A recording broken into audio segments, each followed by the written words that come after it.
Jika Inter Milan menjalani musim yang sangat menyenangkan dan impresif, hal ini berbanding terbalik 180 derajat dari AC Milan. Di musim ini, I Rossoneri mengalami musim yang dibilang sangat buruk. Mereka tidak bisa bersaing di papan atas Liga Italia dan terancam tidak akan ikut kompetisi Eropa di musim depan.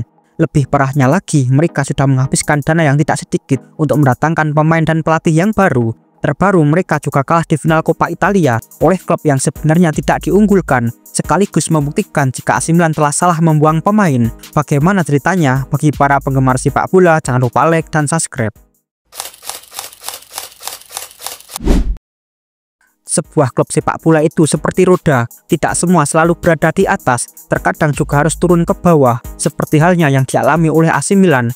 Sebagaimana kita ketahui di periode tahun 90-an hingga awal tahun 2020-an, AC Milan adalah klub yang sangat disegani di Eropa dan ditakuti di benua tersebut. Mereka memiliki nama-nama pemain besar, sebut saja seperti Maldini dan Baresi. Namun di periode 2010-an hingga saat ini, AC Milan belum lagi menemukan permainan terbaiknya. Sempat bangkit di awal 2020-an, di musim ini AC Milan kembali lagi harus mengalami musim yang sangat buruk.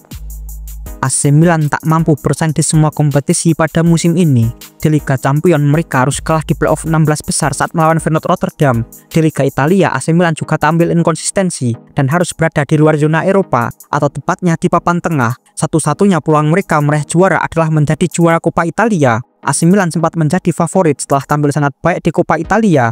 Mereka dengan sangat mudah mengalahkan AS Roma dan Inter Milan dengan skor yang sangat telak. Dan di final mereka hanya akan melawan Bolonya. Akan tetapi justru AC Milan anti klimaks pada laga final melawan Bolonya. Mereka bermain seperti kebingungan dan tidak bisa menjalankan strategi permainan dengan baik. Sehingga mereka kalah 1-0 oleh gol Ndoye di babak kedua. Kacaunya lini belakang AC Milan membuat gol tersebut seakan-akan tampak mudah. Selain itu, lini depan AC Milan dan lini tengah mereka juga tidak bisa menjalankan perannya dengan baik.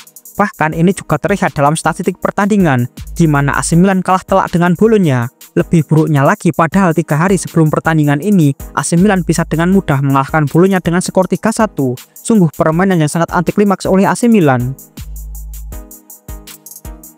Hasil buruk ini dinilai menjadi titik rendah bagi tim AC Milan dan puncak dari semua masalah yang ada di tubuh AC Milan pada musim ini. Sejak awal musim, kondisi tim ini memang sudah tidak stabil. Bahkan terjadi pergantian kepelatihan di tengah musim.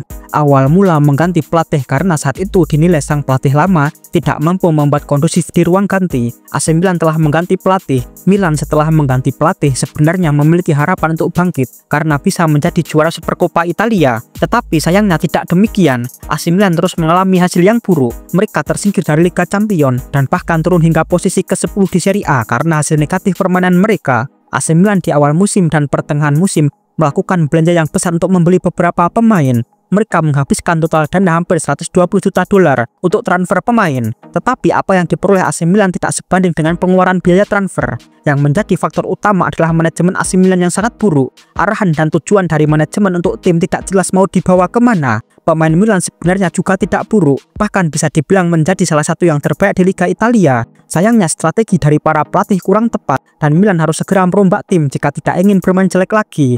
Atau mungkin manajemen AC Milan lah yang harus diganti. Hasil buruk di Coppa Italia semakin membuktikan jika AC Milan dan Coppa Italia memang tidak berjodoh. Terakhir kali AC Milan menjadi juara di kompetisi ini adalah tahun 2003. Waktu itu I Rossoneri berhasil mengalahkan AS Roma. Setelah juara tersebut, AC Milan tampak tak bisa lagi menjadi juara meski sudah masuk final sebanyak 3 kali. Total Milan hanya bisa mendapatkan 5 trofi saja dan telah menjadi runner-up sebanyak 10 kali. Kekalahan ini juga berdampak pada AC Milan yang berpotensi untuk tidak mengikuti kompetisi Eropa di musim depan karena Bolonya sudah dipastikan akan lolos ke Europa League, sehingga hanya peringkat ke-6 saja maksimal yang akan mengikuti kompetisi Eropa di musim depan. Peluang jelas masih ada untuk AC Milan, tetapi untuk mengikuti Liga Konferensi saja Milan harus membutuhkan keajaiban. Selain itu, diberitakan AC Milan juga akan mengakhiri kerjasama dengan sang pelatih. Pemain pinjaman seperti Kyle Walker dan Joe Felix juga tak jadi dipermanenkan. Semua akan berakhir pada musim ini, sekaligus mengakhiri langkah transfer yang kurang baik dari AC Milan pada musim ini.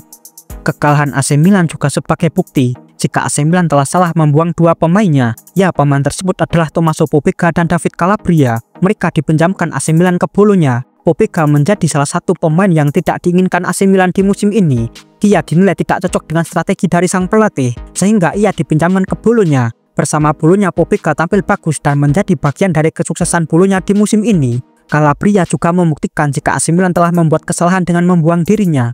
Ia pergi dari AC Milan setelah mengabdi selama bertahun-tahun dan menjadi kapten di Milan. Calabria bersitekan dengan pelatih anyar AC Milan kala itu, sehingga ia dipinjamkan ke bulunya pada pertengahan musim ini. Dan ya, kalian semua sudah tahu jika kedua pemain ini berhasil juara dengan cara mengalahkan AC Milan di partai final Coppa Italia.